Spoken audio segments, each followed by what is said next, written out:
So let's dive into something truly wild. We're looking at a recently discovered manuscript from 1814. And get this, it's attributed to the philosopher Johann Gottlieb Fichte. But this is not his usual stuff. It's his entire philosophy twisted into a cosmic horror story. It's a dark, fantastical vision of what happens when that relentless quest for knowledge goes horribly, horribly wrong. And this is the final line of the whole text. A scream of silence. How in the world does a philosophical argument end like that? Well, that's the journey we're on today. We're going to trace the steps that lead from a pretty core philosophical idea all the way to this apocalyptic, terrifying end. Okay, so first things first, it's super important to understand we're not talking about Fichte's normal, well-known philosophy. The manuscript itself calls this a vision seen in an uncanny mirror, basically a messed up, perverse reflection of his main ideas. It's a thought experiment, a nightmare scenario about what happens when that noble quest for self-definition just becomes monstrous. The protagonist of this whole nightmare is Fichte's big idea, the absolute I. Now, in his normal work, the I, the self, creates its own reality by constantly pushing against its opposite, the not I. That's the world, other people, any kind of limit. This struggle, what he calls this holy friction, is literally what makes us who we are. But in this dark vision, that fundamental struggle is about to get seriously corrupted. And this is where it gets really interesting. The manuscript doesn't just talk about abstract ideas. It personifies this conflict, turning it from a simple tug of war into a full-blown cosmic drama. We're talking about a battle between two active, intelligent, and completely opposed spirits. So let's meet them. So in one corner, you've got the spirit of order, nicknamed the Archivist. Its whole goal is what the text calls a tomb of perfected predictability. It wants to catalog and define absolutely everything until there's zero mystery left. And in the other corner, you have the spirit of discord, the void dancer, who finds a glorious cacophony in just smashing everything the Archivist built. But here's the kicker. They totally need each other. One cannot exist without the other. This visual just nails their relationship, doesn't it? It's not just a fight, it's this parasitic dance. The archivist builds these incredible monuments of meaning, and the void dancer depends on that very work to make its destruction even more spectacular. It's a self-sustaining cycle of ruin, locked in this fragile stalemate. But you know, all stalemates are just waiting to be broken. And this is where everything goes completely off the rails.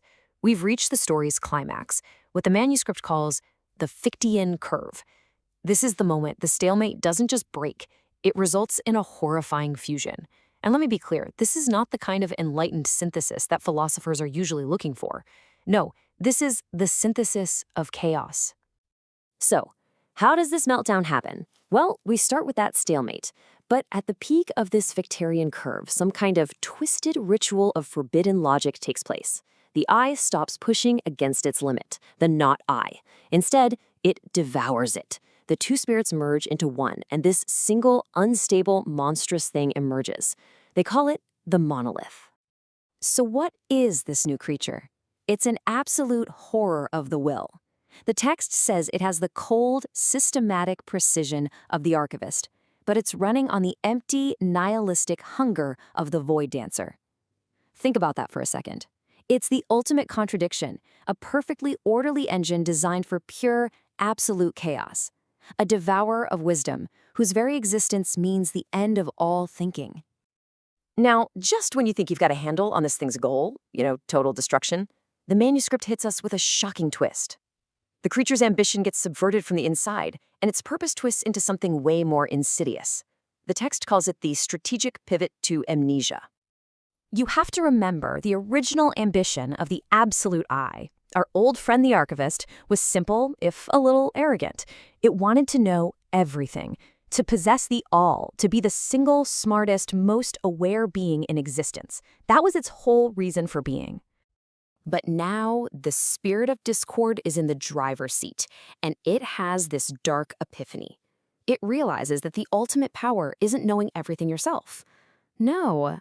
True, absolute power is making sure that no one else can know anything at all. The goal flips from the will to know to the will to make forgotten. So that will to know is completely turned on its head and weaponized. The monolith now uses its perfect, systematic mind not to build a library of knowledge, but to create, and I'm quoting here, a slaughterhouse of memory. It's not just erasing facts. It's actively absorbing and destroying the very possibility of thought itself. So what's left after this cosmic horror has done its work? The manuscript paints a really bleak, desolate picture of the intellectual world after the monolith succeeds. This is the rubble of reason. What's left behind isn't a clean slate, it's a ruin. It's what the text calls epistemological entropy, a state where the very architecture of logic has just turned to rot. The I, by winning its quest and devouring its opposite, destroyed the very friction that defined it. The manuscript calls this ontological suicide. It literally killed itself by winning, and with nothing left to push against, the mind just turns inward, eating itself in an endless loop of nothing. And in this intellectual wasteland, there's a silence. But it's not a peaceful one. The text says it's a silence so heavy it actually echoes with a madman's laughter. And who's laughing? It's the I. It's the sound of the self realizing, in its moment of supposed total victory, that it just became its own executioner.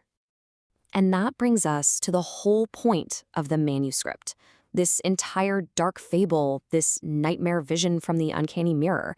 It's not just a spooky story. It's a direct, chilling warning to anyone out there who seeks knowledge or truth. Here it is, the core moral of this entire dark tale. The striving, the struggle, the friction, that is what defines us. That's what gives the world meaning. The manuscript is warning us that the desire for total resolution, for absolute certainty, well, that's not victory. It's a form of self-destruction. The moment the archer hits the center of the sun, the world goes dark. So this dark vision, written way back in 1814, leaves us with a provocative question that feels terrifyingly relevant today. In our own lives, in our pursuit of knowledge, of data, of absolute answers, we have to ask ourselves, when does the quest for total certainty stop being enlightening and start becoming its own form of destruction? When do we risk becoming the monolith,